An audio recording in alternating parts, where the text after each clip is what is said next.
না, শেখ মুজিবুর রহমানের যে বিষয়টা, এই বিষয়টা পার্সোনালি আমার ক্লিয়ার করা দরকার। আমি যেটা পার্সোনালি মনে করি সেটা হচ্ছে, বর্তমানে যে এই যে সমন্বয়কগণ আছেন, তাদেরকে আমরা কত ভালোবাসি, তাদেরকে কত সম্মান করি, মনের একটা উচ্চ পর্যায়ে তাদেরকে স্থান দেওয়া হয়েছে, ঠিক না? এখন যদি এই সমন্বয়করা হঠাৎ এসে বলে যে আমরা একটা রাজনৈতিক দল গঠন করেছি, আপনারা জানেন যে আগে বিএনপি ক্ষমতায় ছিল, তারা এইটা এইটা এইটা এটা করছে, তারা ভালো না, জামাত ইসলামের সম্পর্কে অনেক কথা আছে, তারাও ভালো না, আর দেশের তো একটা জরুরি অবস্থা চলতেছে, এখন হচ্ছে এই নির্বাচন একটা অস্থির পরিস্থিতি, তার থেকে আমরাই সবসময় ক্ষমতা থাকবো, অন্য সব দল বাদ। এটা যদি এসে বলে, তাদেরকে যতটা আমরা ভালোবেসেছি, যেহেতু তাদেরকে ভালোবেসেছি, তাদের প্রতি ঘৃণাটা তত বেশি হবে, রাইট? কারণ কি, তাদেরকে যদি না চিনতাম, তারা একটা কথা বলতো, তাদের ঘৃণায় কি আর তাদের ভালোবাসায় কি।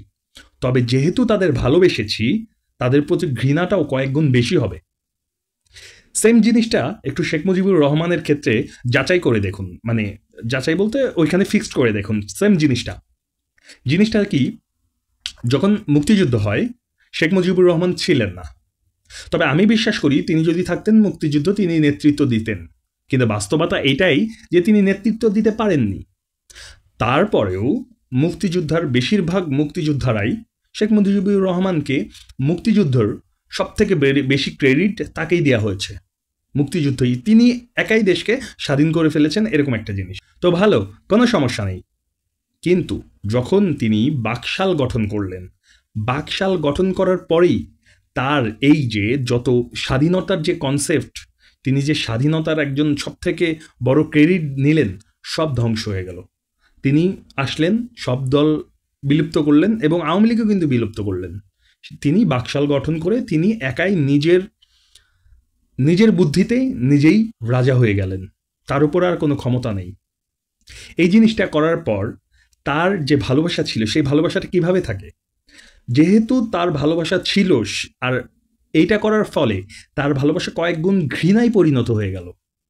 তো তাকে সম্মান করতে চাইলেও কি সম্মান করা যাবে? আমি তো তাকে সম্মান করতে চাই। মানে ছোট একটা উদাহরণ বলি, শেষ ভালো যার সব ভালো তার। আপনার বন্ধু আপনাকে নিয়ে বিরিয়ানি খাওয়াইছে, বিরিয়ানি খাওয়ানোর পরই নর্দমার কালো ময়লা গন্ধ পানি আপনাকে খাওয়িয়ে দিয়েছে এবং আপনি খেতে রাজি ছিলেন না, আপনাকে জোর করে খাওয়ানো হয়েছে এই ময়লা পানি। বিরিয়ানি খেয়ে তো পানি খাওয়া লাগে, এই লজিকে যে বিরিয়ানি খেয়ে পানি খাওয়া লাগে, এই কারণে আপনাকে এই ময়লা পানিটা খাওয়ানো হয়েছে। আপনি কি বলবেন, না আমার বন্ধু তো আমাকে বিরিয়ানি খাওয়াইছে, ময়লা পরে খাওয়াইলেই কি হই, সমস্যা কি, বিরিয়ানি তো অ্যাটলিস্ট খাওয়াইছে, এটা আপনি বলবেন না? এটা বলবেন না। আপনি তখন ওই বিরিয়ানি খাওয়ানোতেও একটা বদ উদ্দেশ্য ছিল, সেটা আপনি বলবেন।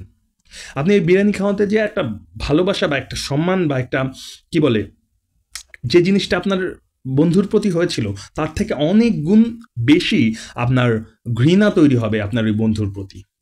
সেম জিনিসটা এখানে, একটাই কথা, যে সব ভালো যার শেষ ভালো তার, আর তার শেষটা ভালো ছিল না। একটা জিনিস খেয়াল করছেন, এই যে শেখ হাসিনা চলে যাওয়ার পরেও কিন্তু অনেক জায়গায় গোপালগঞ্জ আর দু এক জায়গায় মিছিলও হয়েছে, কিছু মানুষ তার সাপোর্টে ছিল। আর বঙ্গবন্ধু যখন হত্যা হয় ফুল ফ্যামিলি সহ, জানাজার জন্য মানুষ পাওয়া যায় নাই।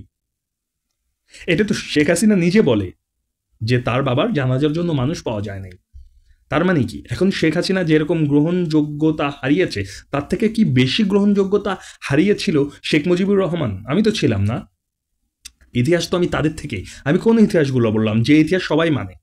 এমন অনেক ইতিহাস কথা বলে যে এই পক্ষ এক কথা বলে, ওই পক্ষ এক কথা বলে। আমি ওটা দিয়ে বিচারই করলাম না, যে ইতিহাস সবাই মানে আমি সেটা দিয়ে বিচার করে আমি চাচ্ছি সম্মান করতে, আমি পারছি না।